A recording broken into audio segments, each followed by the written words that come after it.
India unlimited indigenous चॅनलमध्ये सगळ्यांचं स्वागत आहे. चला SRAवर बोलू काही आणि क्लस्टरवरती बोलू काही. चला SRAवर बोलू काही आणि क्लस्टरवरती बोलू काही.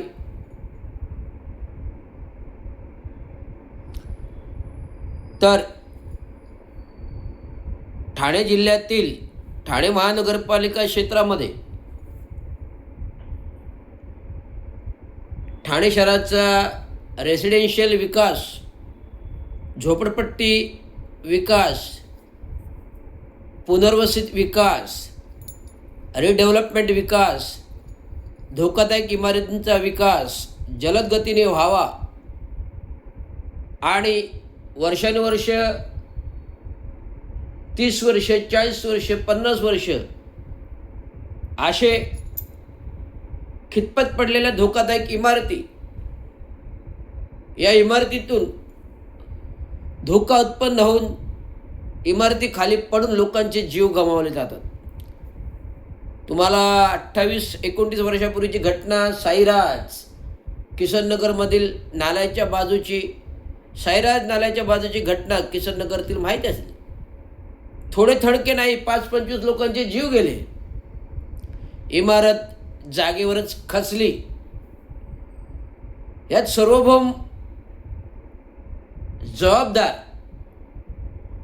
त्यावेळेस प्रशासनातील अधिकारी, त्यावेळेस प्रशासनातील लोकप्रतिनिधी आणि खुद नागरिक जे मेले, हे या धोकादायक इमारतीचे मुख्यतः सूत्रधार धोकादायक जीव गमावणे त्यांची स्वतःची जबाबदारी होती. परंतु असे किती लोकांचे जीव घेणार? कालांतराने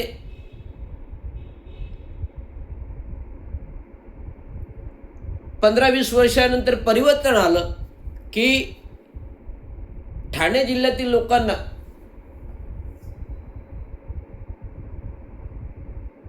वाघळीमधील किसननगर सारखा विभाग, जो दाटीवाटीचा अनधिकृत बांधकाम क्षेत्राचा विकास,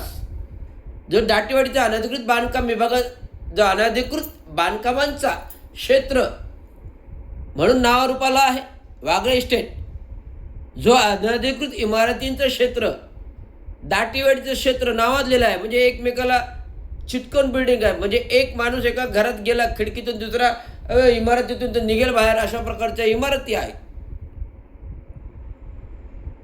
शहरी भागामध्ये तेच आहे. कोपरी पाच पकाडीमध्ये भागातही तेच आहे. वर्तकनगर, लोकमान्यनगर क्षेत्र, पाडा नंबर 1, 2, 3, 4 क्षेत्र, हे सगळे दाटीवाटीचे गजबजलेल्या अतिक्रमणे अनेक बांधकाम इमारतीचं ठिकाणे आहेत. वर्तकनगर असेल, घोडबंदर परिसर असेल, उत्तळसर असेल, खारेगाव ते मुंब्रा, शिळपाटा, दिवा, हा संपूर्ण 14,000 हेक्टरचं परिसर आहे. ठाणे महानगरपालिका क्षेत्र आहे. संपूर्ण क्षेत्रामध्ये जुने जाणते गावखेड्यांची गावठाण गावं आहेत. या क्षेत्राचा विकास होणार कधी? म्हणून ठाण्यातील जे लोकप्रतिनिधी आहेत, मग ते शिवसेना गटाचे एकनाथराव शिंदे असतील, राष्ट्रवादी गटाचे विधानसभा आमदार जितेंद्र आव्हाड असतील, तिकडे प्रताप सरनाईक असतील, संजयजी केळकर शहरी विभागाचे आमदार असतील, ठाण्याचे आधीचे खासदार राजन विचारे, आताचे नवनिर्वाचित खासदार नरेश म्हस्के असतील, शिक्षित मतदारसंघाचे आमदार निरंजन डावकरे असतील, कोकण मतदारसंघाचे आमदार असतील, असे जवळजवळ 7-8 आमदारच या ठाणे जिल्ह्यावरती असताना, या ठाणे जिल्ह्याच्या सार्वभौम विकासामध्ये अशा जुन्या रगड इमारतींचा विकास, पुनर्विकास होणार कधी? या धर्तीवरती ठाणे शहरामध्ये जे मुंबईमध्ये बांद्र्यामध्ये जाळव रिडेव्हलपमेंट झोपूस योजनेसाठी जावं लागत होते, ती योजनाच आपण राज्याचे माजी मुख्यमंत्री, पालकमंत्री आत्ताचे नगरविकास मंत्री गोविंद यांनी ठाणे जिल्ह्यात आणली, ठाणे शहरात आणली आणि ते कार्यालय मानपाडा खेवरा सर्कल येथे भाजी मंडी मार्केटमध्ये कार्यालय SRAचं चालू झालं. तसंच क्लस्टरचं हे धोरण, क्लस्टरची कार्यालय 2-3 वर्षापूर्वी आता कशिश पार्कमध्ये, टिपटॉपच्या बाजूला कशिश पार्कमध्ये आलेलं आहे. तर का तर ठाणे जिल्ह्यातील ठाणे शहरांच्या इमारतीचा, धोकादायक इमारतींचा, दाटीवाटीच्या इमारतींचा बहुउद्देशीय विकास व्हावा.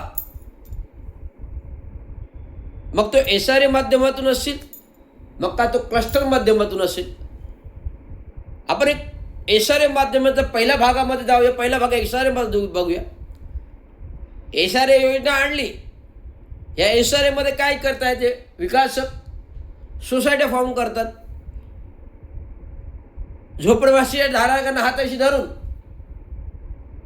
सुरुवातीला त्यांना लालच दाखवून, 5 पैशाचं आमिष दाखवून, लालच दाखवून सर्व सोसायटी धारकांना, झोपडी धारकांना एकत्र करतात, सोसायटी फॉर्म करतात.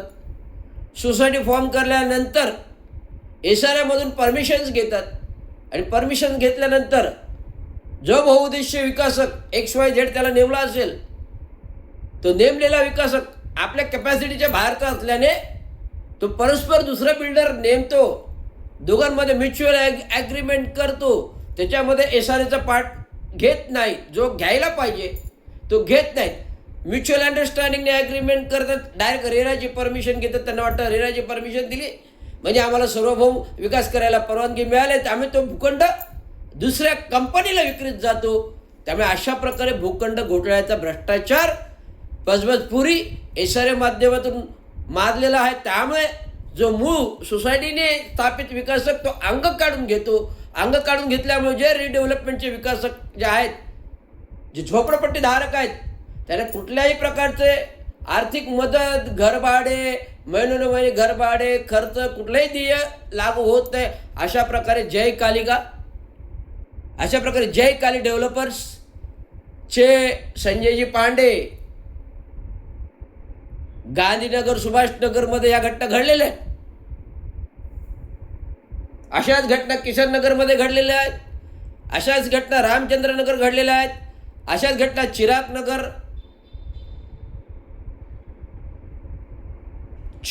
लक्ष्मी चिरागनगर घडलेल्या आहेत. अशाच घटना रघुनाथनगरमध्ये घडलेल्या आहेत.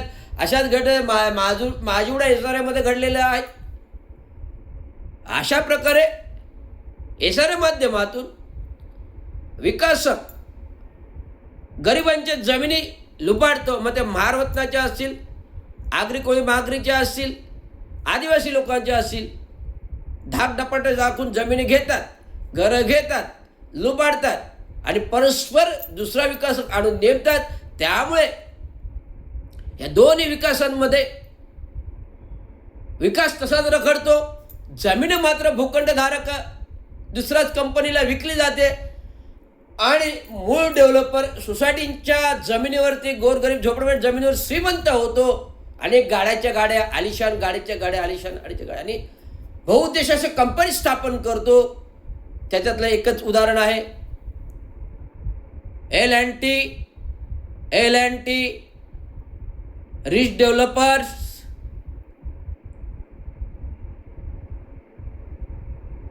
शापूजी पालनजी,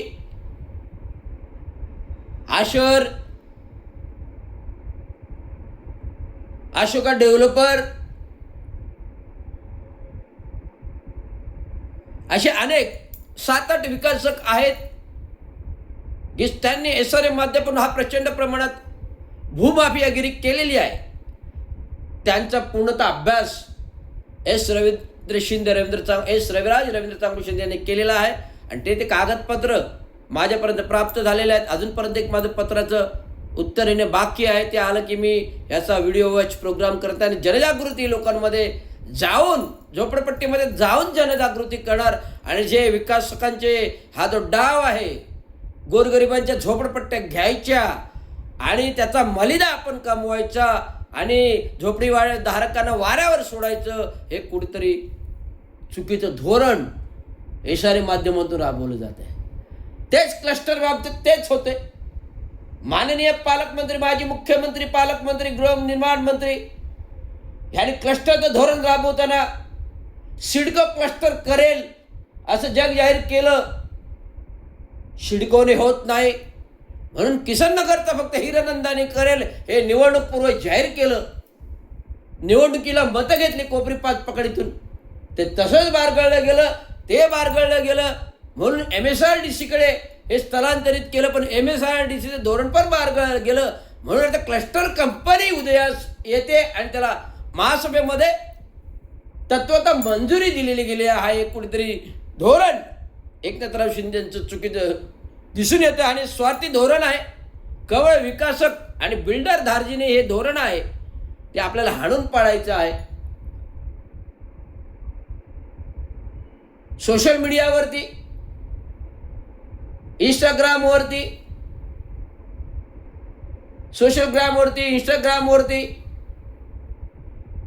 अनेक प्रकारच्या झोपडी विकासधारकांच्या बातम्या पाहत असतो. आत्ताच अधिवेशन झालं पावसाळी. माननीय विधानसभा आमदार संजयजी केळकर या झोपडी पुनर्वसन धारकांचा विषय उचलला. त्यांच्यावर माफियासारखे गुन्हे दर्ज झाले पाहिजेत.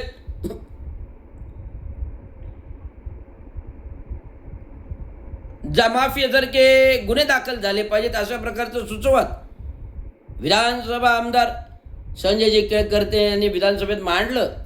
पण अशी ठोस कारवाई शासन करताना दिसत येत नाही विकासाच्या बाबतीत. कारण विकासांकडून येणारा मलिदा, खोकाचा